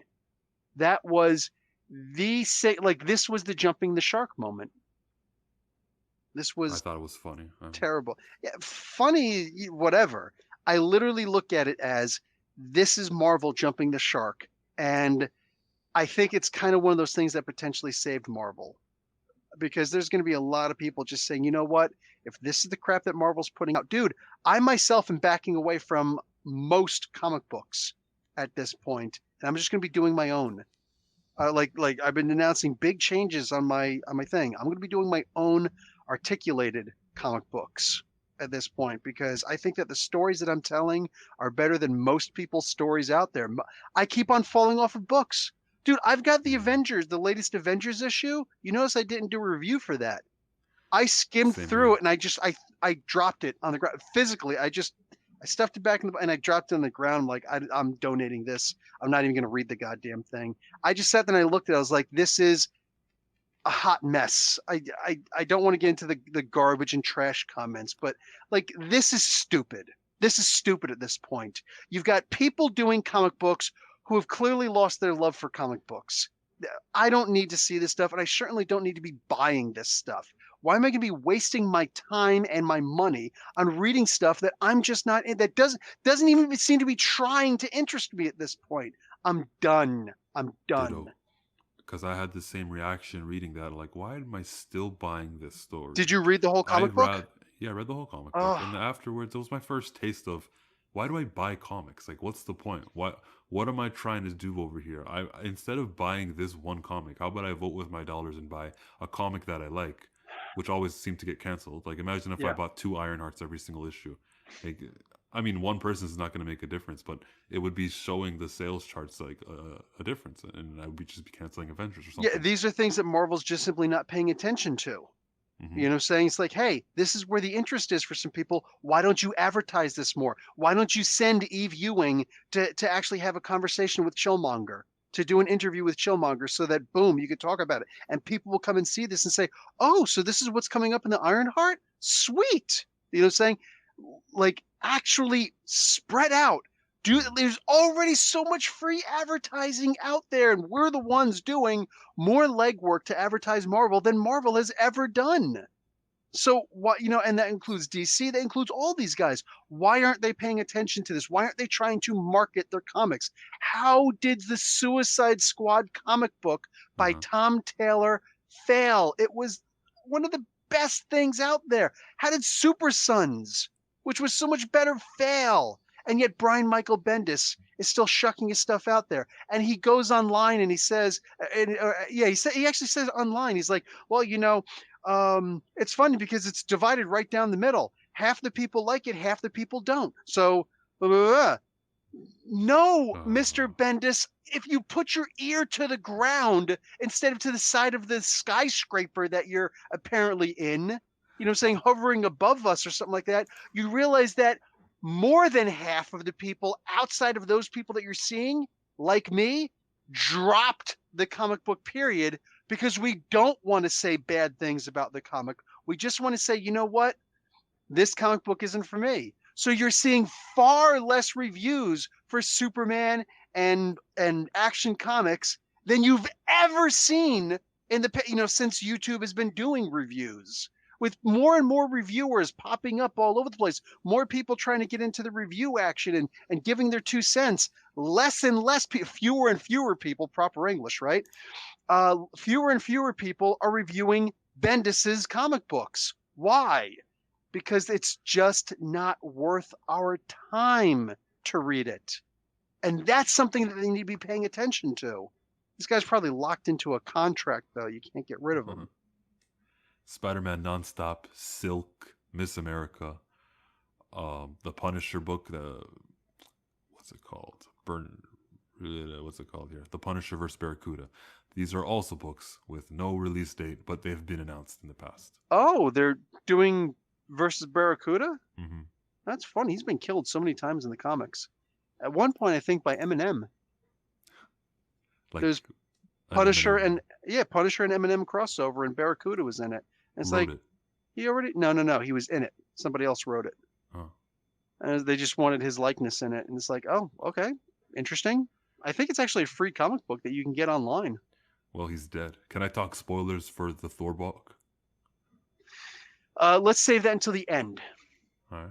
Let's save that until the end. Don't forget, type it in so that we can come back to it. You know what? This podcast is so long, I don't even want to do it.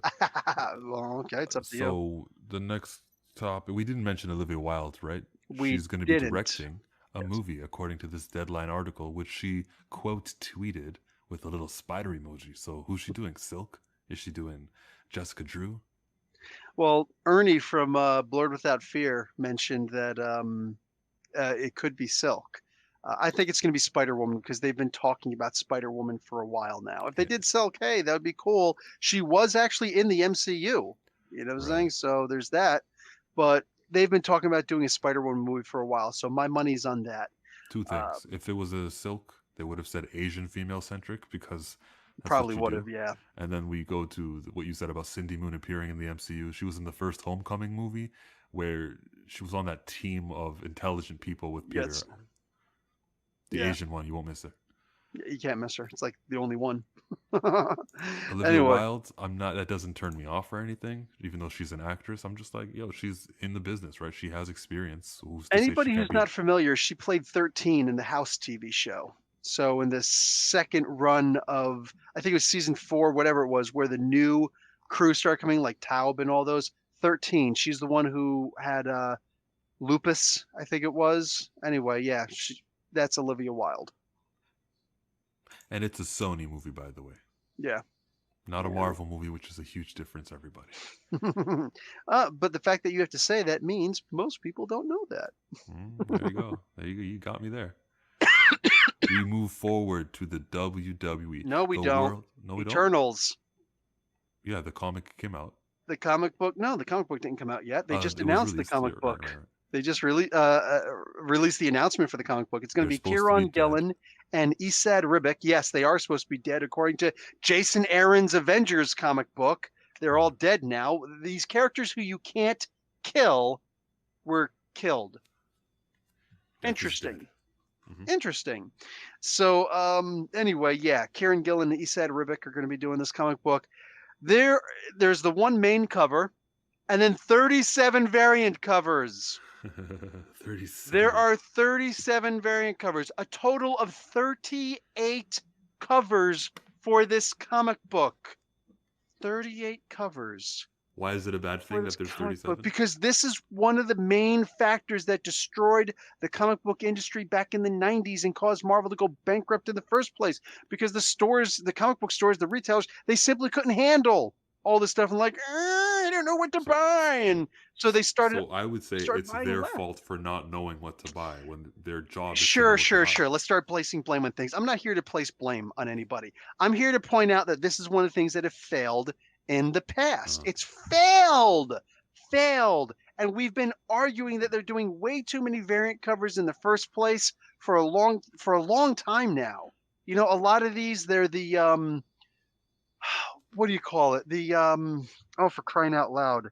Whatever, the covers where it's like, oh yeah, if you order 50 covers of 50 of this cover, then we'll send you one of these covers. And if you order 200 of this cover, then we'll send you this cover. And it's like they'll do things like that. The incentive covers. There you go. So of course that means that now the comic book company, the retailer has to sell this at a higher cost in order to try and recover, because a lot of these books are going to be going into the freaking dollar bin, and you got to hope that there's a buyer. And it's like, now, so what do? Do you have him pay for it in advance? And so that it's, it's like, because what if he reneges? What if this person reneges on the deal and whatnot? It's like, it's too much. This is stuff that should be going through subscriptions. I also want to point out that there are 38 covers and not one of them is Stanley Art Germ Lau. How the hell did that happen? You know what I'm saying? Plus, this is going to be the new, once again, the MCU is taking precedent over the actual comic books. So some of these characters who used to be male will now be female. And some of the characters that used to be straight will now be not straight and other things because, well, that's what they're doing in the movies. And I don't have a problem with it, with in general, if this happened by itself. It's just the idea this is the continuing trend. I just talked about this recently. I don't remember which. Oh, it was in the I did a live stream for the Conan and the Serpent Crown issue number 4 of 5, where I said, Shuri is suffering right now. Shuri is this character who, when she was first created, she was a physical badass. It was assumed that she can go toe to toe with T'Challa, and then she showed later on that she could. She was first introduced trying to become the Black Panther, but she was stalwarted. You know what I'm saying? She was actually stopped through multiple means outside of her own control, and T'Challa wound up becoming the Black Panther instead. I believe that was during Reggie Hudlin's run. Flashback to the Milestone surprise panel. Then later on, they made it so that, she died. This was in Ta-Nehisi Coates' run. She died, but now she came back, and now she's got ancestral magic. Okay, cool, awesome. But then the MCU happened, and now she doesn't have any of those things. Now she's just super duper smart, able to rival Tony Stark. And it's like, okay, I'm cool with that. Them doing that in the movies. That's an interesting change of Shuri. But then the comic book said, well, now we've got to do that, but we can't forget what we had before. So now Shuri is all of these things, and now she's just way too powerful. There's way too much going on with Shuri at this point. Nobody knows, even somebody with this is going to piss some people off, but it's the definition of it. Even someone with the privilege of being born into kingdom, like she is royalty. She's an heir to a throne. She's had more education, more opportunities for everything than anybody else on the face of the planet besides her brother. Nobody has had more opportunity in the richest nation known to man in this fictional universe than she and he. So even then, it's like, okay, so is she Batman now? She can do everything? Like they're just, the comic books, they're trying to keep their comic book identity and take on the movie identity, and it's just too much to follow at this point. And it's another reason why I'm just backing off of comic books as of late. I feel you. Wow, nothing to add to all of that. Because I agree with all of it. Wow. Okay. And the sky is green. False. World Wrestling Entertainment's Thunderdome. Well, kind of. If they use green lasers, they can make the sky green there. Could. They technically could. So they're actually getting a whole new arena for this. They're not going to be doing this at the Performance Center. That's interesting. It's in Orlando, the Amway Center, where the Magic used to play. Yeah, yep. But it's still a bigger, different arena. So bang. And they're going to have the fans in the back. And they gave us a hint of this for SmackDown Live recently. You can actually see any of the videos, for the most part, that are on WWE.com right now, or WWE through YouTube. You can actually see what it's going to look like. I thought this was a great idea to give us a hint of what it's going to look like on Friday SmackDown. Because now it's not like, we're going in and we're just only focusing on all the cameras. No, we got that. After about the first 20, 30 seconds, I forgot about the faces. Because I was like staring, and I could see, they're all live. They're all doing different. They're doing this, and and things like that. It's like, that's cool. And thankfully, they weren't doing anything else that was inappropriate. Good point. Mm-hmm. Holy crap! Good point. Wow, imagine they just stood up, and started flashing everybody. Wow. But it's like, the Firefly Funhouse. It's all moons, not fireflies. Yeah. Anyway. So yeah, whatever. I thought that was a good idea to do that. Are you looking forward to Thunderdome? The SummerSlam Thunderdome? What are they going to do different? Like, we had our pyro, we had our smoke, we had our light boards. Entrances were not special this time. No, so I'm not looking forward to it. Huh. Yes, they could be holding back, but we'll see. It's a possibility. But they do have the option to sell tickets right now, which...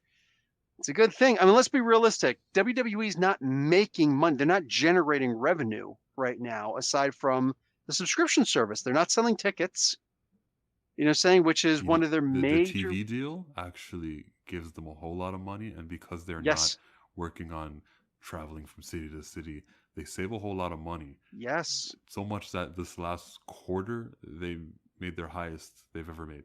Yes, So even they're not exactly. generating. Exactly. Now, the problem is it's not translating to the stars. One of the things that Jim Cornette was Yeah, talking unionized. about, Yeah, got it. you know, you say this stuff and you think it's easy. Have you ever tried to start a union? No. No, I've been fired for trying to start a union, Yeah, that's what and a happens. lot of other people have also. So But if everybody started a union how do you get the word out together, before you get fired? you just don't tell Triple H that you're doing. You talk to a wrestler. And if Anyway, that wrestler is a you know snitch, what? I'll then tell you what. that's a I'll tell you problem. what. If Niagara Falls Comic Con actually does happen and Jesse Ventura gets to go there, I'll have you. I always get in for free. I'll have you come in as my my guest, and we can go and talk to Jesse Ventura about getting your ass fired because Hulk Hogan ratted you out because you were trying to start a Yeah. union with the boys, and you Because can Hulk tell Hogan's a him snitch. that it's nice and easy to do. Okay. Anyway, it is. Wait, hold on a minute. Go on. I'm calling out the evil deeds of Hulk Hogan, okay? Yeah, that's great, but I'm saying it's not easy to start a union, dude. It is not easy. It is hard. In fact, even when you start a union, you know, right here in, I think it was, if it wasn't in Alberta, I think it was actually here in Ontario. There was a Walmart that the people actually managed to unionize. They actually managed to unionize. You know what they did? They shut it down the next day and moved it further down the town and opened up a new one. They left the building and everything, and with all new Yeah, employees. the difference between these employees at this Walmart and WWE wrestlers is the fame, the work that was put. Well, don't shake your head. That's true. I'm shaking my head. Also, Walmart is more famous than WWE. And these are people who could wind up losing their jobs. And what are they going to do? Hope that AEW can hire them? AEW is talking about we're going to have to start letting people go soon. In fact, they already let 2 people go. I forget who their names are, but they already started pretty much letting people go. Matt Cardona was actually in a temporary contract, it turns out. Long Island Iced Tea. He's not a permanent hire. Ice Z, yeah. You know what I'm saying? Like, dude, these are people who are just trying to make do with what they got. And now especially is not a time to be trying to unionize. It's just not. So, but then again, maybe I don't know. It's hard. Plus, think about it. Ray Fisher is the one who's been pushing to push for unions and things like that. And look at the hate that he gets from multiple different angles. You know, we have a way, like Americans especially, but Yeah. Canadians too. We have a way of depreciating the things that we want and need. When we talk about, McDonald's workers need to unionize. How, when you're also pushing for these guys to be replaced by automation and things like that? You know, it's like, yeah, but I just want my order to get right. I hear you, but these are people's lives. And you say, well, you know, they deserve more money. They deserve $15 an hour. They deserve a living wage. It's like, oh, what, for just doing a lousy job like that? Blah, blah, blah, blah. Dude, everybody deserves a living wage, whether you're a college student or whatever. But let's make it clear. These are things I'm not saying, but this is something that other people say about unionize and how they don't care about the McDonald's workers. That's not what I'm saying. Okay, cool. Where were we? Because yeah, I didn't want to get into this either. It just always comes Deville, up. Something that Philip Thompson didn't okay, want fine. to get into, but there's this guy, right? So he likes the WWE, and he sees, oh, there's a haircut match. The loser cuts her hair. Not my precious favorite. And he goes into her home with the intentions to save her from this haircut match. Okay, this is you're. I think like you're blowing through this way too quickly. What's the guy's name again? Philip Thompson. Okay, so Sonya Deville at her home in Florida, and she had a house guest, and it was actually Mandy Rose. So they were hanging out, probably going over stuff for the match. They had their own rooms and whatnot, and this was like after this, what, 4 something in the morning, 2 something in the morning, 2:43 in the morning or something like that, whatever it was late. This guy apparently cut through, he was waiting out on the porch and he cut through her screen door or something like that. Like he did stuff to get in and the house alarm went off. And she's like, what the heck is going on? And she sees him outside trying to come in. So they're like, oh crap, what the heck is going on? Now they could probably kick his ass. Sure, either of them could have kicked this guy's ass. Have you seen this guy? He's just the dopiest looking fool you'd ever see, you know? And mind you, WWE fan, maybe, but every single tweet that this guy had was about Sonya Deville. Every single one. This guy was a stalker. And he comes into the house, tries to come at them. Yeah, there's 2:43 in the AM. Open the sliding door in the Lutz, Florida home, activating the alarm. But they left because he came in with a knife, zip ties, duct tape, and mace. He came in with all this stuff. Now, everybody keeps avoiding the main word. They're talking about, oh, he's going to be on kidnapping charges or, attempting kidnapping charges and blah, blah, blah, blah. Actually, he's going to be charged with armed burglary, aggravated assault, aggravated stalking, criminal mischief, and attempted armed kidnapping. And everybody's reporting this like, oh, he was apparently trying to kidnap her and blah, blah, blah, blah, blah. Where was that kidnapping going to go? I don't know. I don't know how he thinks. I think that this guy was trying to rape her. Yeah, surely. Yeah. Yeah. That's like not out of the nobody possibility. wants to say, I haven't seen anybody yet say those words or say that word. Not a single person. They're all like dancing around the subject. Dude, this guy deserves to be he deserves to he deserves the Epstein guard. Let's put it that way. You know what I'm saying? He deserves the Jeffrey Epstein guard.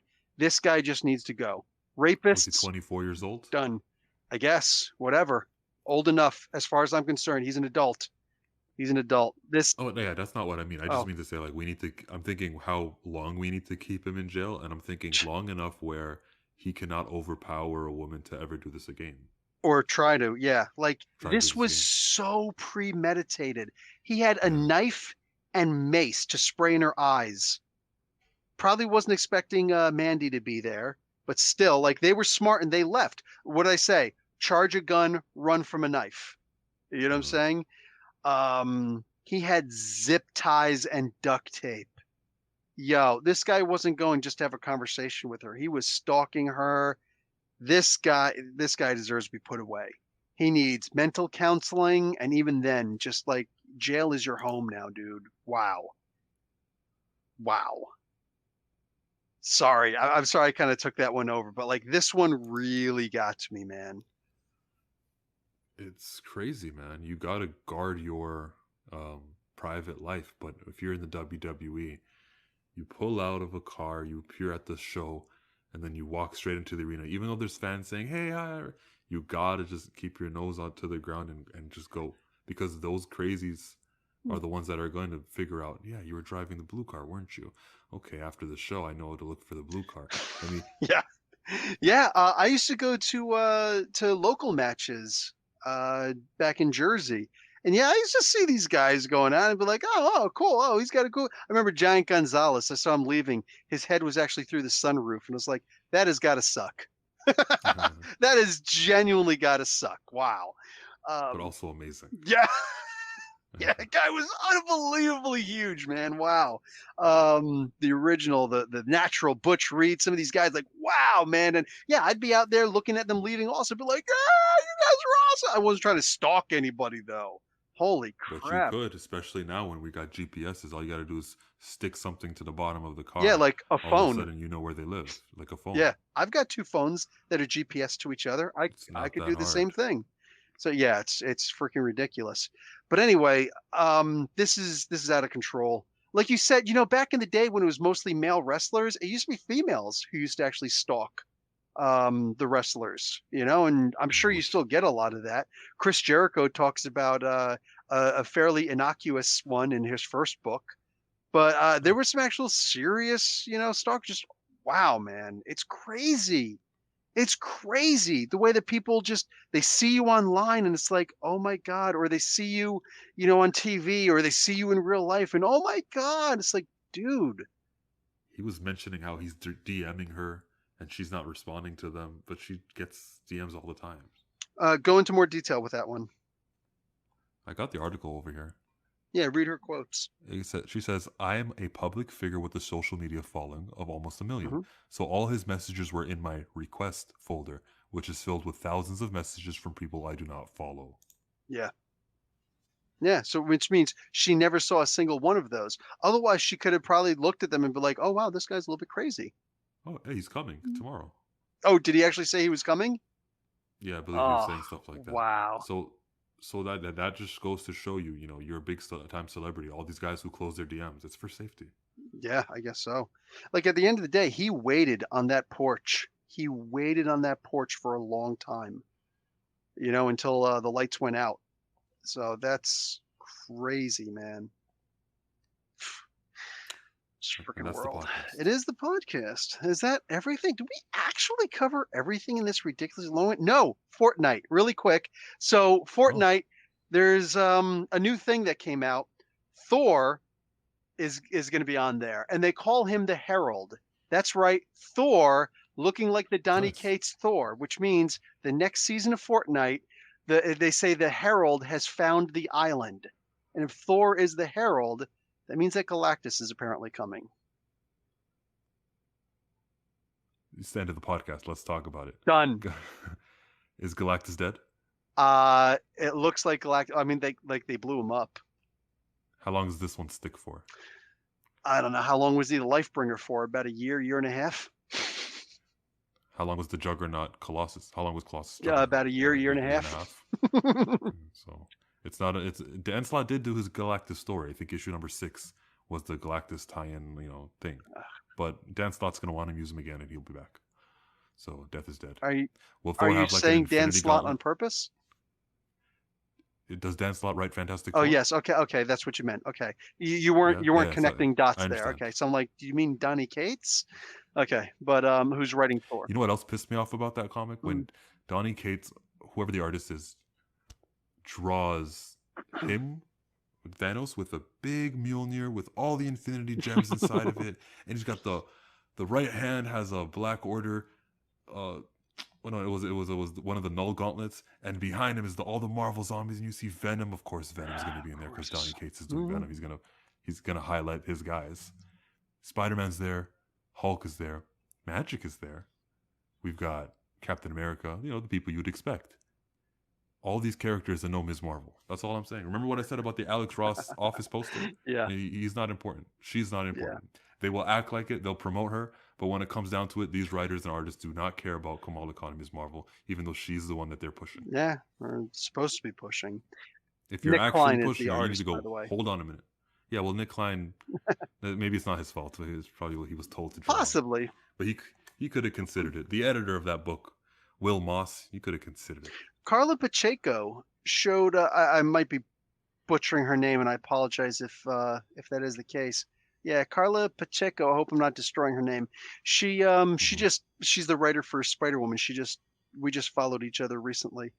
Actually, I started following her before her, so I won. But anyway, I guess she just liked my Spider-Woman 3 review, back to Agent 13, and she showed me some of her script. The Marvel way of doing scripts is so. This happens. That happens. These happen. And I'm like, wow, dude, the way that I write these books, they are detailed. Like, wow. So, the Marvel way of writing scripts as opposed to the DC way of writing scripts, it's a huge difference. So I don't know. Maybe Donny Cates just, when you think about it, how many writers at Marvel are writing multiple books? Because they don't have to write that much. It's like, Thor throws Mjolnir. Thor catches Mjolnir in this panel. Next panel, Galactus is angry. Next panel, but literally, you think I'm joking. That's how little I've seen a lot of people's scripts.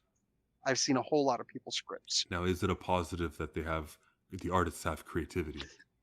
It makes me think that obviously it's good for the artists. I think that the artists deserve more money than what they're getting. And I believe that they deserve a lot more credit. And if that's the case, maybe they deserve top billing.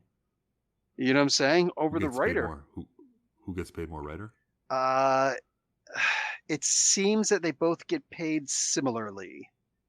All right. You know what I'm saying? Fair. So yeah, there's that. And I guess if you're a name, you'll get a little bit more. The artists get paid per page. The writers get paid a little bit differently, but it equals out about the same in the end. And I'm talking about the pencilers, mind the way. The inkers don't get as much as the pencilers. Yeah. Got it. Yeah, it's a weird thing. And yeah, I'm not particularly happy with the Thor. Most of the people who follow me and you, it looks like, agree with us. There are obviously going to be some people who jump up and they don't realize that, they're just like, oh, I think you're completely wrong. I think you're missing the point. I think, blah, blah. I'm like, I think that you missed the rest of the comment section. I think that you missed the idea. And I'm not mad at anybody. Like, I don't think I saw anybody being a jerk in the comment section, which that alone, like, cool. Like, I'm not attacking anybody. You know what I'm saying? So don't attack me. It's as simple as that. Yeah, whatever. But I think that on average, there's a lot of people who just aren't feeling it anymore. So I just feel that, yeah, comics is kind of going down. More people seem to be excited for movies and things in the movies that I'm not even excited for at all. It's the weirdest thing. Like I said, I'm shocked that people are interested in the Batman trailer. I don't see what they see that I don't see. Anyway. So yeah, I think that now we can wrap up the podcast. What do you say?